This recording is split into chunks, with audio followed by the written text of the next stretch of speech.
নদীর ধারে বেড়াইতে আসছি, দিয়ে আমরা মুখোমুখি হইলাম রিভিউ দেওয়ার। তো খেয়ে দেখি।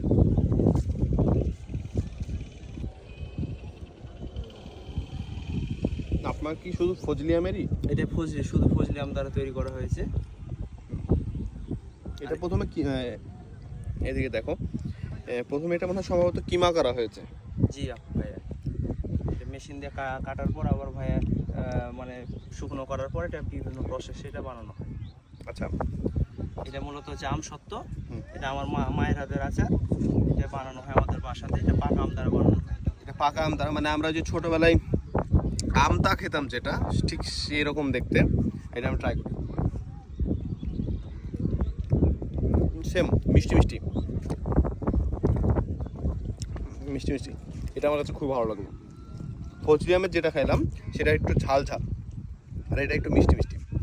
তো এই দুইটা আইটেম খেলাম, অনেক বেশি টেস্টি ছিল। তবে আমার কাছে টেস্টি লাগলো হচ্ছে যেটা আমতার মতো সেটা। এই দুইটা হচ্ছে ওনার পেজে আছে, পেজের নাম কি বললেন? আমকুঞ্জ। আমকুঞ্জ পেজে এই দুইটা হচ্ছে পেয়ে যাবেন। দুইটাই খুবই টেস্টি।